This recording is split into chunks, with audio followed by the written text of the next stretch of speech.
Injil Markus adalah sebuah kitab dalam Alkitab yang mengisahkan tentang kehidupan Yesus. Dan tradisi terpercaya yang paling awal mengatakan bahwa kitab ini ditulis oleh seorang pria bernama Yohanes Markus. Nah, Markus bukanlah sekedar mengumpulkan banyak cerita acak tentang Yesus dan menyajikan semua kisah itu bersama-sama. Namun dia telah merancang kitab ini untuk membahas beberapa pertanyaan yang benar-benar spesifik tentang apakah Yesus adalah Mesias Yahudi atau bukan. Nah, mari kita berhenti di situ. Karena istilah itu tidak terlalu dikenal oleh kebanyakan orang, termasuk saya. Ya, jadi Mesias adalah seorang tokoh bangsawan. Kadang-kadang disebut anak Allah yang diharapkan bangsa Israel untuk datang dan mendirikan kerajaan di bumi. Dan pada zaman Yesus, Israel dijajah oleh bangsa Romawi.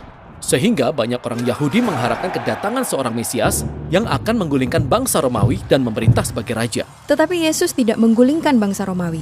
Dia justru dibunuh oleh mereka. Dan hal ini membawa kita pada permasalahan utama yang coba diangkat Markus dalam tulisannya. Jadi di bagian pertama, Markus fokus kepada siapa Yesus itu.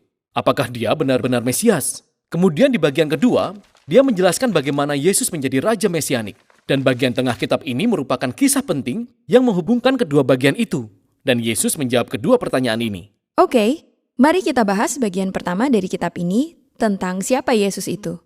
Jadi Markus membuat keyakinannya tentang Yesus sangat jelas sejak kalimat pertama dalam Injil ini. Inilah permulaan Injil tentang Yesus Kristus, Sang Mesias, Anak Allah. Kisah selanjutnya adalah tentang pembaptisan Yesus. Dan terdengarlah suara dari sorga, inilah anakku. Jadi, itu terdengar sangat jelas dan menampilkan Yesus sebagai Mesias. Ya, tapi saat membaca bagian pertama Injil Markus ini, kita akan melihat ada sesuatu yang sangat menarik yang mulai terjadi. Yesus mulai menyembuhkan beberapa orang sakit dan dia selalu meminta mereka untuk merahasiakannya. Hal ini terjadi berulang kali di Injil Markus. Itu sangat aneh. Ya, mengapa harus dirahasiakan? Nah, ingat banyak orang Yahudi memiliki harapan yang berbeda-beda tentang bagaimana seharusnya seorang Mesias itu dan apa yang dilakukannya. Sehingga Yesus tidak ingin orang-orang salah memahami apa makna menjadi Mesias bangsa Israel bagi Yesus. Nah, dengan pemahaman itu, sekarang kita memasuki kisah penghubung di bagian tengah kitab ini, di mana Yesus bertanya kepada murid-muridnya, "Tetapi apa katamu? Siapakah aku ini?" Dan Petrus berkata, "Sama seperti yang telah dikatakan orang-orang, engkau adalah Mesias Anak Allah." Tapi kemudian sesuatu yang baru terjadi, karena Yesus mulai menjelaskan kepada mereka bagaimana dia akan menjadi Raja Mesianik.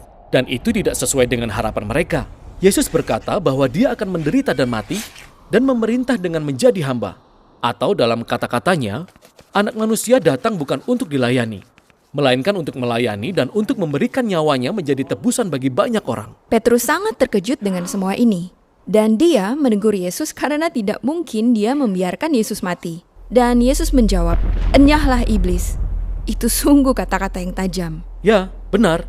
Tapi itu menekankan betapa pentingnya bagi Yesus bahwa murid-muridnya bisa memahami siapa dia sesungguhnya. Sehingga inilah bagian yang sangat penting. Sebanyak 3 kali Yesus mencoba untuk menyampaikan hal ini kepada murid-muridnya. Namun setiap kali mereka menanggapi dengan kebingungan dan bahkan ketakutan. Oke, sehingga ini mengantar kita pada bagian kedua Injil ini, di mana Markus membahas pertanyaan tentang bagaimana Yesus menjadi Raja Mesianik. Itu adalah minggu terakhir kehidupan Yesus. Dia pergi ke Yerusalem, terlibat konflik dengan para pemuka agama, dan ditangkap. Dan dia diadili karena mengklaim dirinya sebagai raja orang Yahudi. Dia diberi mahkota dan jubah ungu yang biasa diberikan kepada raja. Namun itu semua adalah untuk mencemoohnya. Lalu dia diejek dan dipukuli, lalu disalibkan, dan kemudian mati. Dan dalam adegan penting inilah kita bertemu dengan sosok baru. Seorang tentara Romawi. Yang tiba-tiba menyadari apa yang sesungguhnya telah terjadi. Dia berkata, "Sungguh dia ini anak Allah." Dan itu sangat tidak masuk akal. Seorang musuhlah yang pertama kali memahami bahwa Raja Mesianik Israel adalah Yesus yang telah disalibkan. Itulah susunan Injil Markus. Tapi Injil ini tidak berakhir dengan kematian Yesus di kayu salib. Tidak. Jadi pada hari yang ketiga, beberapa perempuan mendatangi kubur Yesus tapi menemukan bahwa kubur itu kosong.